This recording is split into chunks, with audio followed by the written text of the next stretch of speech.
कहानी को पूरा समझने के लिए कहानी का पहला पार्ट ज़रूर देखें। उसका लिंक मैं आप लोगों को डिस्क्रिप्शन बॉक्स में दे दूँगी और साथ में कमेंट बॉक्स में पिन भी कर दूँगी, तो आप वहाँ से भी जाकर देख सकते हैं। रुद्र उन लोगों को जाता हुआ देख खुश होता है। तभी उसकी नज़र गौरी के चेहरे पर जाती है। गौरी उन लोगों के चले जाने के बाद रुद्र की तरफ देखकर कहती है, ये फूल तुम्हारे लिए आए थे?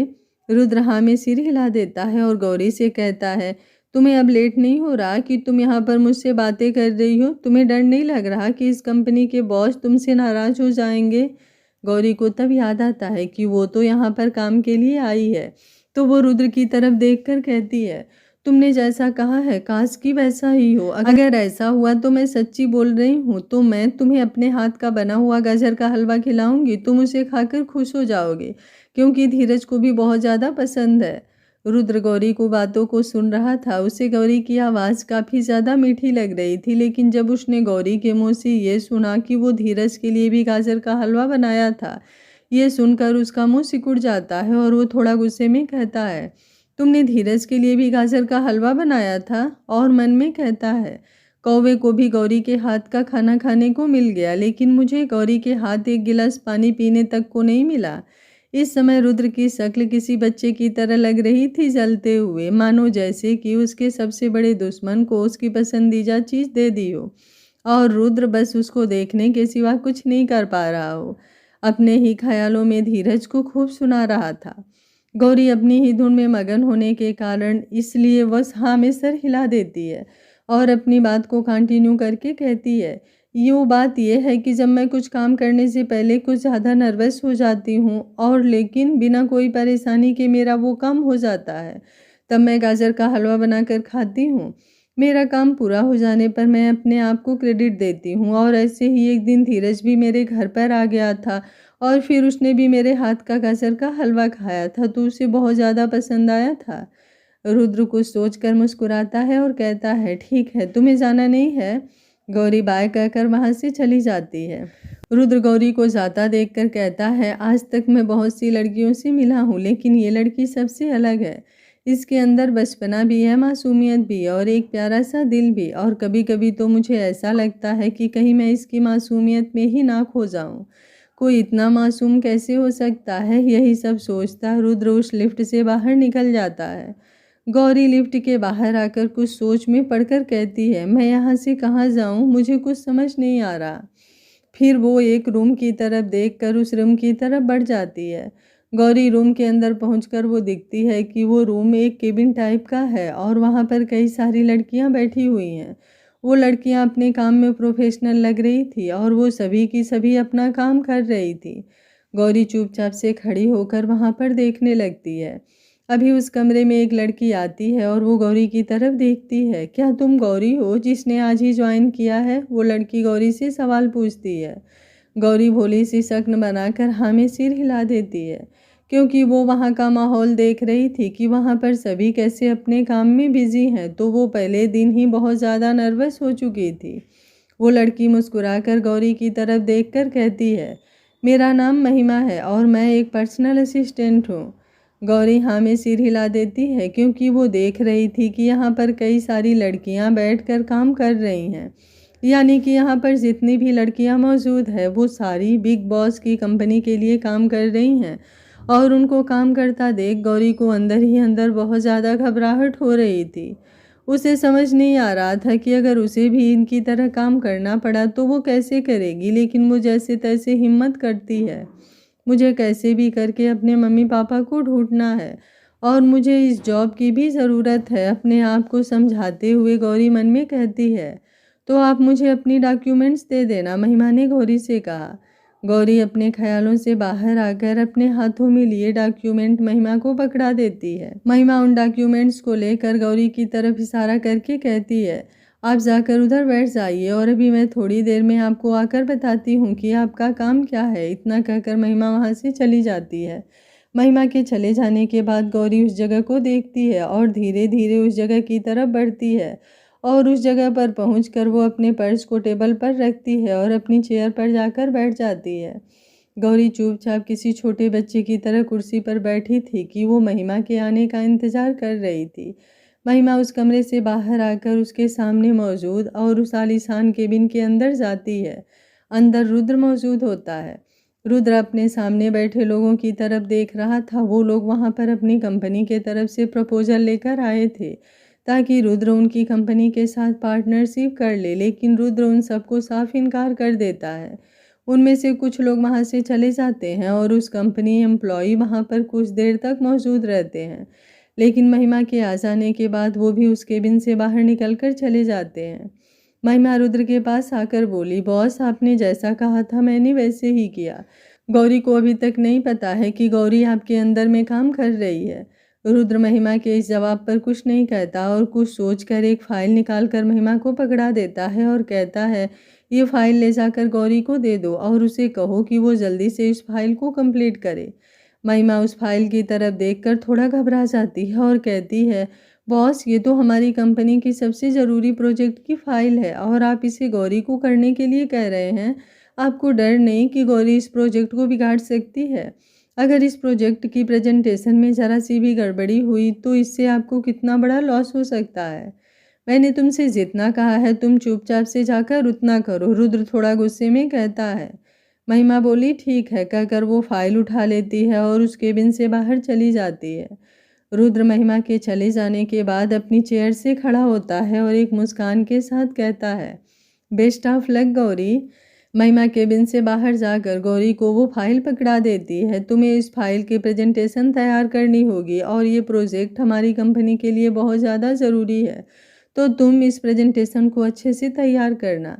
महिमा थोड़ी चिंतित होकर कहती है, उसे समझ नहीं आ रहा था कि इतनी ज़रूरी प्रोजेक्ट की प्रेजेंटेशन रुद्र गौरी को कैसे दे सकता है, लेकिन वो कुछ नहीं कर सकती थी। गौरी बोली, ठीक है। वो उस फाइल को महिमा के हाथ से ले लेती है और उस फाइल को खोलकर उसमें लिखी डिटेल को बारीकी के साथ पढ़ती है। महिमा उस केबिन से बाहर चली जाती है। गौरी उस फाइल को ध्यान से पढ़ते हुए हर एक चीज़ नोट करती जाती है। गौरी पहले तो घबराई हुई थी, लेकिन जब वो उस फाइल में मौजूद डिटेल को पढ़ती है तब उसके चेहरे पर स्माइल आ जाती है। वो इतना भी तो कठिन नहीं था, मैं खामखा डर रही थी, गौरी ने कहा और वापस से लग गई उस प्रेजेंटेशन में बनाने में। केबिन से बाहर आकर रुद्र अपने सामने विंडो से गौरी को उस फाइल में काम करता देख मुस्कुरा रहा था। मुझे पता था तुम इस प्रोजेक्ट को देखकर अपने डर को दूर भगा दोगी और रिलैक्स होकर अपना पूरा कंसंट्रेशन इस प्रोजेक्ट पर दोगी, रुद्र ने कहा और फिर वहां से चला गया। गौरी सुबह से शाम तक उसी प्रोजेक्ट में लगी रहती है। लंच होने पर भी गौरी उस प्रोजेक्ट पर ही लगी होती है। वो उस काम में इस कदर खो गई थी कि उसे समय का पता ही नहीं चला। गौरी जब अपना काम कंप्लीट करके फाइल को बंद करती है और एक बड़ी सी मुस्कान के साथ कहती है, हो गया, इतना ज़्यादा आसान था, ऐसी और 3-4 फाइलें मिल जाती तो मैं आराम से उन प्रोजेक्ट की गलतियां निकाल सकती थी। अपनी तारीफ करते हुए वो अपनी जगह से खड़ी होती है। गौरी अपने आसपास देखकर हैरान रह गई कि उसके आसपास कोई भी मौजूद नहीं है। ये देख भाई, अपने आप से कहती है, यहाँ पर मौजूद सभी लोग कहाँ गए? क्या वो मुझे यहाँ पर अकेला छोड़कर चले गए? मुझे डर लग रहा है। तब उसका ध्यान दीवार पर घड़ी की तरफ जाता है कि रात के 8 बज गए हैं। ये देखकर गौरी कहती है, मैंने समय का तो ध्यान ही नहीं दिया, शायद सभी घर चले गए होंगे। इतना कहकर वो अपना सामान पैक करती है। उस केबिन से बाहर आकर वो अपने चारों तरफ देखकर आगे बढ़ जाती है। उस फ्लोर पर कोई भी मौजूद नहीं था। वो चुपचाप से चलती है। गौरी वहां से जा ही रही थी कि तभी वो देखती है कि रुद्र उसका इंतजार कर रहा था।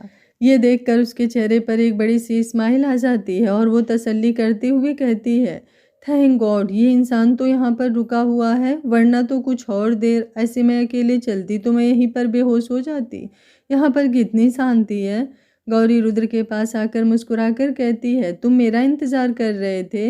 रुद्र अपने फ़ोन पर किसी से बात कर रहा था तो वो गौरी को हामी सिर हिलाकर फ़ोन पर कहता है, ठीक है, मैं आपसे कल बात करता हूँ।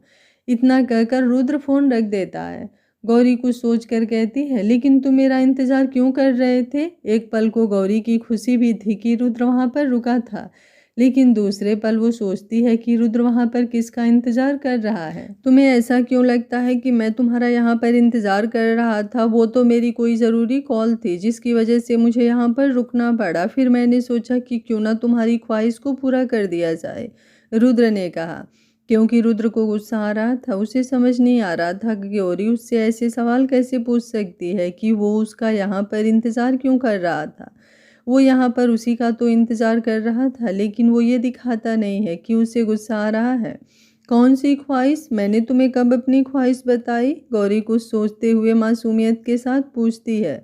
तुमने ही तो सुबह कहा था कि मैं तुम्हारे साथ कंपनी आ जाता। अगर तुम्हें पता होता कि तुम इसी कंपनी में आ रही हो तो मैंने सोचा कि क्यों ना ये ख्वाहिश तुम्हारी जाते समय पूरी कर दी जाए। इसलिए मैं तुम्हारा यहाँ पर इंतज़ार कर रहा था, रुद्र ने जवाब दिया। ओह अच्छा, इसलिए तुम यहाँ पर रुके हुए थे, तो अब चलते हैं। इतना कहकर वो रुद्र के आगे चलने लगती है। रुद्र गौरी के पीछे जाते हुए गुस्से में उसे देख रहा था। उसे गुस्सा आ रहा था कि ये लड़की उसकी फीलिंग की ज़रा भी कदर नहीं करती, लेकिन वो चाहकर भी कुछ नहीं कह सकता था।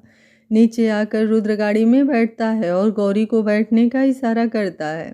गौरी चुपचाप से गाड़ी में आकर बैठ जाती है। थोड़ी देर में वो दोनों घर पहुंच जाते हैं। घर पहुंचकर रुद्र गौरी से बिना कुछ कहे चुपचाप से अपने स्टडी रूम में चले जाता है। गौरी रुद्र को कुछ ना बोलता देख सोच में पड़ जाती है, लेकिन वो ज़्यादा ध्यान नहीं देती है। स्टडी रूम में आकर रुद्र गुस्से में कुर्सी पर बैठकर, गौरी सच में मुझे पसंद नहीं करती है। मेरे अंदर कमी ही क्या है? इतना सुंदर हूँ, अगर कोई भी लड़की मुझे एक बार देख ले तो वो मेरी दीवानी हो जाएगी। और मेरे पास इतना पैसा है, लेकिन तब भी उसे कोई इंटरेस्ट नहीं है। फिर उसे उस दिन का ख्याल आता है जब गौरी धीरज के साथ मुस्कुराकर बातें कर रही थी। ये ख्याल आते ही वो मुंह बनाकर बोलता है, गौरी वैसे तो सबसे हंस हंस कर बातें करेगी, लेकिन मेरे सामने किसी गुमनाम बच्चे की तरह आकर बातें करने लगती है। अपने ही ख्यालों में वो बहुत ज़्यादा गुस्सा कर रहा था। वो ध्यान नहीं देता कि वहाँ पर गौरी अपने हाथ में कुछ लेकर उसके सामने खड़ी है। गौरी घर में आकर सीधे किचन में जाकर खुशी से गाजर का हलवा बनाती है। गाजर का हलवा बना लेने के बाद वो कुछ सोचकर, शायद आज रुद्र का दिमाग खराब होगा और ऑफिस के किसी काम की वजह से वो थोड़ा परेशान होगा, थोड़ा मीठा खाएगा तो उसका दिमाग ठीक हो जाएगा। इतना कहकर वो गाजर का हलवा एक कटोरी में निकाल कर रुद्र के लिए उसके स्टडी रूम में ले जाती है। स्टडी रूम में पहुंचकर गौरी देखती है कि रुद्र अपने ही ख्यालों में है। ये देखकर वो एक पल को कुछ सोचने लगती है। गौरी को ना जाने क्यों रुद्र जाना पहचाना सा लग रहा था। उसे ऐसा क्यों लग रहा था जैसे कि वो रुद्र से पहले भी मिल चुकी है। तभी उसे रुद्र की आवाज़ आती है और वो अपने ख्यालों से बाहर आकर रुद्र की तरफ देखती है। रुद्र, जो धीरज और गौरी को सोच सोच कर दुखी हो रहा था, उसने देखा कि गौरी उसके लिए गाजर का हलवा बना कर लाई है। ये देखकर उसके चेहरे पर बड़ी सी स्माइल आ जाती है। उसके चेहरे की स्माइल बता रही थी मानो एक निराश बच्चों को आशा की किरण मिल गई हो। तुम ये गाजर का हलवा मेरे लिए बना कर लाई हो? रुद्र ने खुशी से कहा। हाँ, ये मैं तुम्हारे लिए बना कर लाई हूँ, क्योंकि तुम्हारी बात बिल्कुल सच निकली। आज मेरा पहला दिन बहुत अच्छा गया, तो उसी खुशी में मैंने सोचा कि क्यों ना मैं तुम्हें अपने हाथ का गाजर का हलवा बनाकर खिलाऊं। गौरी ने गाजर के हलवे का बाउल रुद्र को पकड़ाते हुए कहा। रुद्र तुरंत गाजर के हलवे का बाउल पकड़कर बोला, तुम मेरे बारे में कितना सोचती हो? इतना कहकर वो उस गाजर के हलवे को खाने लगता है। गौरी रुद्र को इतना खुश होता देख उसे समझ नहीं आता कि रुद्र गाजर के हलवे के लिए इतना खुश क्यों हो रहा है। रुद्र गाजर के हलवे को खाकर बोला, गौरी ने मेरे लिए गाजर का हलवा बनाया है। ये बात सोचकर ही रुद्र की खुशी का ठिकाना नहीं था। वो थोड़ी देर में गाजर का हलवा पूरी तरह से खा लेता है। खा लेने के बाद बोला, तुमने बहुत अच्छा बनाया है। गौरी अपनी तारीफ सुनकर मुस्कुराकर बोली, तुम्हें और खाना है तो मैं और लेकर आऊं? गौरी ने कहा। रुद्र हाँ में सर हिला देता है और गौरी चुपचाप से रुद्र के लिए और गाजर का हलवा लेने के लिए चली जाती है और लेकर वापस से रुद्र को पकड़ा देती है। गाजर का हलवा खा लेने के बाद रुद्र अपनी जगह पर खड़े होकर बोला, मैं थोड़ा वॉक के लिए जा रहा हूँ, क्योंकि मैंने बहुत ज़्यादा मीठा खा लिया है, तो तुम याद से डिनर कर लेना। इतना कहकर रुद्र उस स्टडी रूम से चला जाता है। गौरी रुद्र के चले जाने के बाद उस बाउल को उठाने ही जा रही थी कि तभी उसके हाथ से रुद्र की डायरी गिर जाती है। गौरी उस डायरी को उठाकर वापस से टेबल पर रखने ही जा रही थी कि उस डायरी में से एक फ़ोटो नीचे गिर गई। ये देखकर गौरी उस फोटो को उठाकर देखने लगती है। गौरी उस फोटो में मौजूद लोगों को देखकर हैरान रह जाती है। उस फोटो के अंदर वो फोटो एक फैमिली फोटो थी। उसके अंदर एक 11 साल की छोटी सी बच्ची थी जो अपने मम्मी पापा का हाथ पकड़कर खड़ी थी। उसके चेहरे पर एक बड़ी सी स्माइल थी। उसके चेहरे की स्माइल देखकर एक पल को तो गौरी को वो बच्ची अपनी तरह लगती है, लेकिन वो गौरी थोड़ी ना थी। गौरी उस फोटो में मौजूद एक आदमी को देखकर सोच में पड़ जाती है, क्योंकि वो उस आदमी को जानती थी। रुद्र जो बाहर वाक के लिए आया था, उसे याद आता है कि उसने अपनी डायरी तो वहीं पर रख दी है। तो वो तुरंत कमरे के अंदर जाता है और वो देखता है कि गौरी के हाथ में वही फोटो है।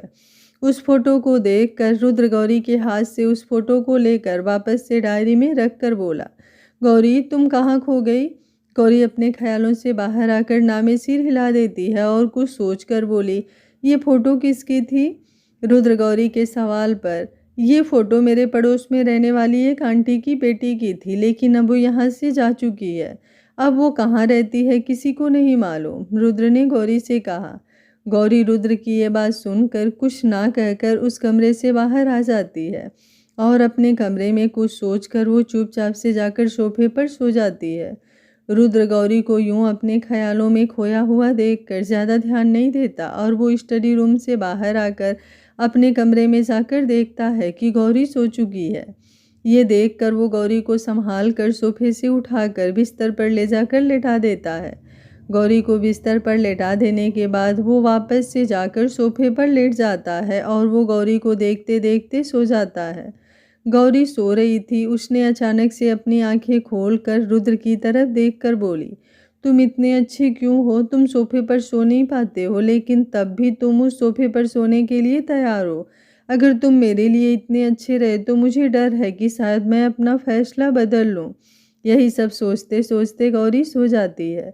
दूसरी तरफ एक अंधेरे से घर के अंदर, बॉस हमें अभी तक उस लड़की का पता नहीं चला। वो आदमी अपने सामने मौजूद आदमी की तरफ देखकर कहता है, तुम्हें अब तक उस लड़की के बारे में नहीं पता चला? लगता है तुम जिंदा नहीं रहना चाहते हो। उस आदमी ने गुस्से भरी आवाज़ में कहा, बॉस हमारे लोग पता कर रहे हैं कि वो लड़की आखिर जान बचाकर कहाँ चली गई। तुम लोग पता कर रहे हो। तुम्हारी एक गलती की वजह से अगर उस लड़की को अपनी पहचान के बारे में पता चल गया तो तुम्हें पता है तब हमारे ऊपर कितना खतरा होगा। अगर उस लड़की को उसके परिवार के बारे में पता चल गया तो शायद हमारी सालों की मेहनत बर्बाद हो जाएगी, और मैं नहीं चाहता कि तुम जैसे छोटे मोटे लोगों की वजह से मेरे सालों की मेहनत बर्बाद हो जाए। उस आदमी ने गुस्से से सामने खड़े आदमी की तरफ देखकर कहा और गुस्से में चिल्लाकर बोला, निकल जाओ यहाँ से और मुझे उस लड़की के बारे में खबर ला कर दो। वो आदमी चुपचाप से वहाँ से सर झुकाकर चला जाता है। वो बॉस अपनी जगह से खड़े होकर उस कमरे से बाहर आकर अपने फ़ोन से किसी को फ़ोन करके बोला, आप चिंता मत करिए, जैसे ही उस लड़की के बारे में कुछ पता चलेगा मैं तुरंत आपको इन्फॉर्म करूँगा। अगर ज़्यादा कोई प्रॉब्लम हुई तो मैं उसे वहीं पर ख़त्म कर दूँगा। उसने धीरे से कहा, ख़त्म नहीं करना है उसे, वो लड़की मुझे जिंदा चाहिए। फ़ोन पर गुस्से भरी आवाज़ आई और फ़ोन रख दिया गया। वो आदमी गुस्से से अपने मोबाइल की तरफ देखकर वहाँ से चला जाता है। अगली सुबह गौरी सुबह जल्दी उठकर जल्दी से कंपनी जाने के लिए तैयार हो जाती है। तैयार होने के बाद वो देखती है कि रुद्र अभी भी सो रहा है, तो वो उसे परेशान ना करके चुपचाप से ड्राइवर के साथ कंपनी चली जाती है। कंपनी में पहुंचकर गौरी अपनी डेस्क पर जाकर बैठ जाती है और अपना काम करने लगती है। तभी उसके पास धीरज आता है और धीरज उससे कहता है कि तुमने जो काम कहा था मुझे, मैंने उस काम के लिए अपने आदमियों को लगा दिया है। अगर उन्हें जैसे ही कुछ पता चलेगा तो वो मुझे ज़रूर इन्फॉर्म करेंगे, और जैसे ही मुझे कुछ पता चलेगा मैं तुरंत तुम्हें बता दूंगा। ठीक है धीरज, तुम मेरा कितना काम आसान कर रहे हो, थैंक यू। थोड़ी देर बात कर लेने के बाद धीरज वहाँ से चला जाता है। धीरज के चले जाने के बाद गौरी वापस से काम पर लग जाती है। पूरा दिन वो काम में बिजी रहती है। रुद्र जो सुबह उठकर देखता है कि गौरी कंपनी जा चुकी है तो वो जल्दी से तैयार होकर कंपनी आ जाता है, और कंपनी में आ जाने के बाद वो अपनी मीटिंग अटेंड करता है। मीटिंग अटेंड कर लेने के बाद जब वो फ्री होता है तब उसके फ़ोन पर किसी का फ़ोन आता है। थोड़ी देर फ़ोन पर बात कर लेने के बाद वो अपनी दूसरी मीटिंग अटेंड करने के लिए चला जाता है। पूरा दिन उसका ऐसे ही निकल जाता है, और शाम के समय जब वो कंपनी के बाहर गौरी का इंतज़ार कर रहा था तभी उसके पास उसके दोस्त का फ़ोन आता है और वो कहता है, तुमने तो हमसे कहा था कि तुम भाभी से हमें मिलवाने वाले हो, लेकिन अभी तक हम अपनी भाभी से नहीं मिले हैं, ऐसा क्यों? अरे वो अचानक से उस दिन गौरी के पैर में चोट लग गई थी। इसकी वजह से मैंने उसे आराम करने की सलाह दी थी, लेकिन तुम चिंता मत करो, आज मैं तुम्हें तुम्हारी भाभी से ज़रूर मिलवाने वाला हूँ। थोड़ी देर बात कर लेने के बाद रुद्र फ़ोन रख देता है। गौरी पूरे दिन काम में बिजी रहती है और काम कर लेने के बाद जब वो नीचे आती है तब उसके सामने रुद्र की गाड़ी खड़ी होती है। रुद्र की गाड़ी में जाकर वो बैठ जाती है। तुम अब ठीक हो ना? रुद्र ने गाड़ी चालू करते हुए गौरी से पूछा। हाँ, मैं बिल्कुल ठीक हूँ। तुम्हें क्या लगता है कि मुझे क्या हो गया? इतना कहकर वो अपने मोबाइल को चालू करती है और अपनी सीट बेल्ट बांध लेती है।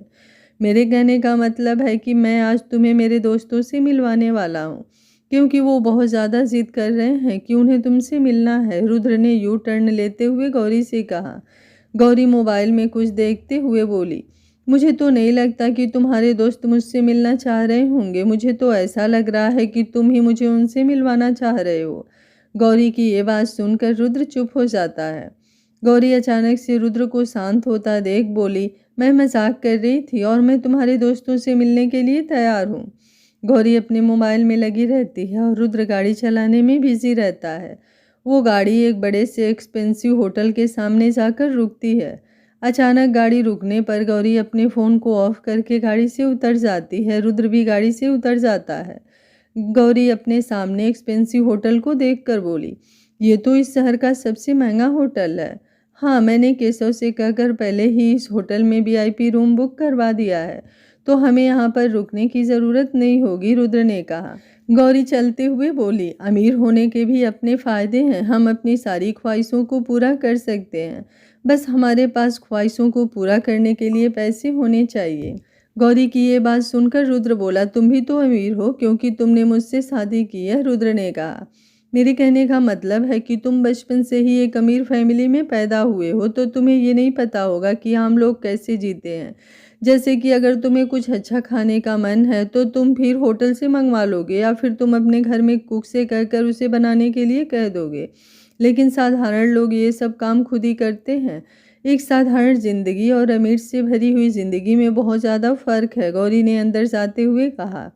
रुद्र गौरी की ये बात सुनकर बोला, तुमने बात तो सही कहा, एक साधारण जिंदगी और अमीरी भरी जिंदगी को जीने में बहुत बड़ा अंतर है, लेकिन तुम्हें इन सब की चिंता करने की ज़रूरत नहीं है, क्योंकि तुम्हारा पति इतना अमीर है कि तुम पूरी ज़िंदगी भी उसके पैसे उड़ाओगी तब भी तुम्हारे पैसे खत्म नहीं होंगे।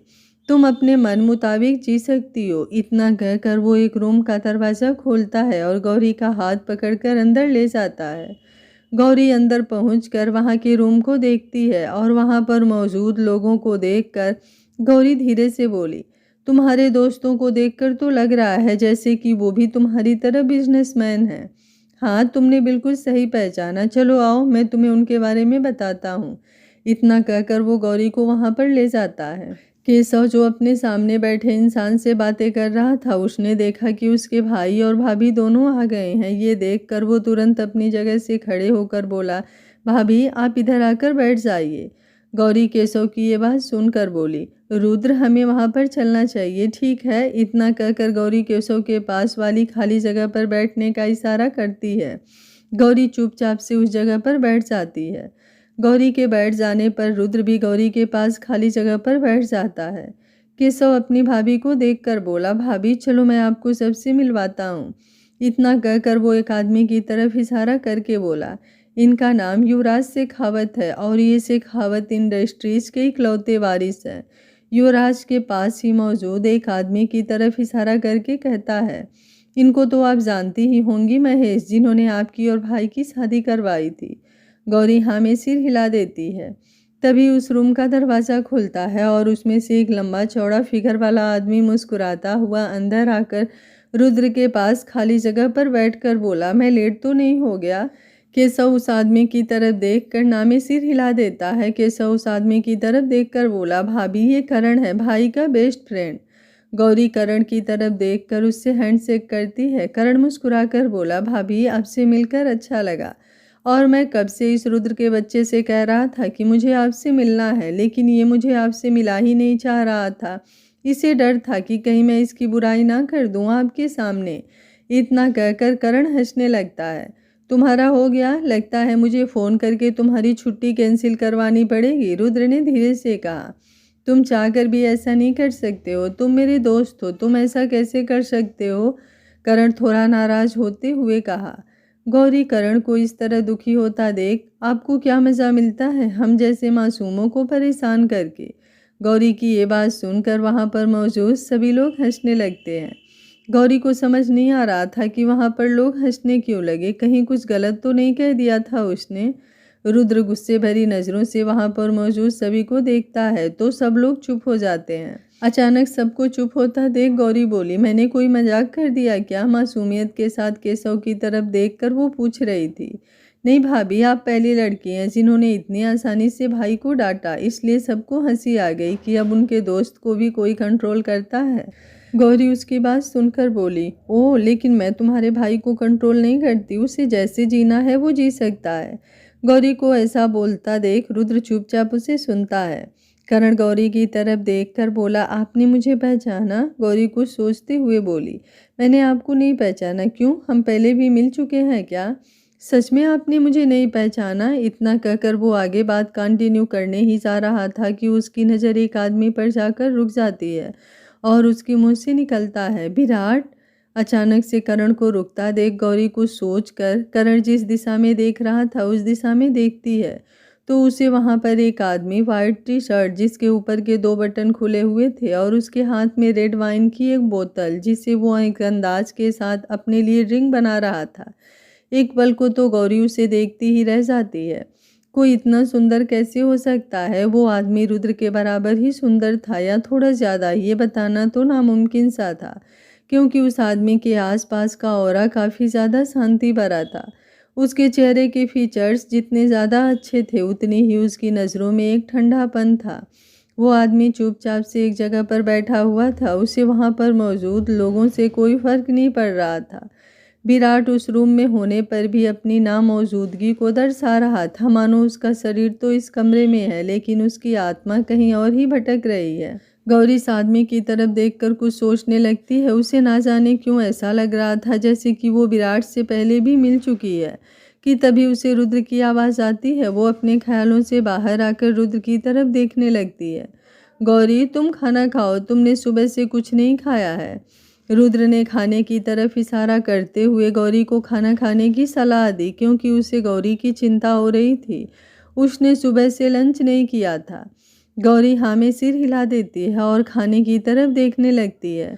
तभी पीछे मौजूद विराट बोला, उसमें गार्लिक तो नहीं है? क्योंकि गौरी को गार्लिक से एलर्जी है, विराट ने अपनी ड्रिंक पीते हुए कहा। गौरी इस बात पर विराट की तरफ हैरानी के साथ देखते हुए बोली, तुम्हें कैसे पता कि मुझे गार्लिक से एलर्जी है? पास में मौजूद रुद्र को भी ये बात नहीं पता थी कि गौरी को गार्लिक से एलर्जी है।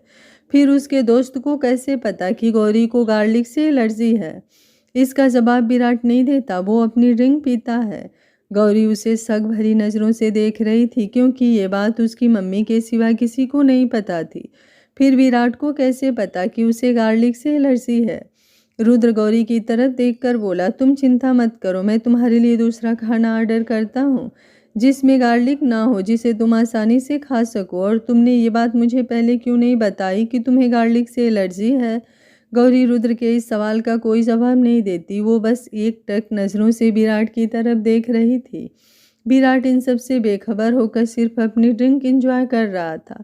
वो ये भी नोटिस कर रहा था कि गौरी उसे देख रही है लेकिन वो गौरी को पूरी तरह से इग्नोर कर रहा था। गौरी विराट से अपना ध्यान हटाकर रुद्र की तरफ देखकर बोली, मुझे घर जाना है, मैं घर पर ही खाना खाऊंगी, गौरी ने कहा। ठीक है, इतना कहकर वो केशव की तरफ देखकर बोला, तुम गौरी को घर ले जाओ, मैं अभी थोड़ी देर में आ रहा हूँ। ठीक है कहकर केशव अपनी जगह पर खड़ा हो जाता है और गौरी की तरफ देखकर बोला, भाभी चलें? गौरी अपनी जगह से खड़ी होकर केशव के साथ जाते हुए विराट को देख रही थी। विराट को देखते हुए वो वहां से चली जाती है। गौरी और केशव के चले जाने के बाद रुद्र की नज़र अब विराट पर रुक जाती है। वो विराट को घूरते हुए उसकी तरफ बढ़ने लगता है। आज का पार्ट आप लोगों को कैसा लगा कमेंट बॉक्स में अपनी राय ज़रूर दीजिएगा। कहानी अच्छी लग रही है तो वीडियो को एक लाइक ज़रूर करिएगा। अगर कल का पार्ट आप लोग जल्द से जल्द देखना चाहते हैं तो कमेंट बॉक्स को अपने प्यारे प्यारे कमेंट से भर दीजिएगा। Thank you for watching. मिलते हैं कहानी के अगले भाग में, तब तक स्वस्थ रहिए, मस्त रहिए, अपना ख्याल रखते रहिए।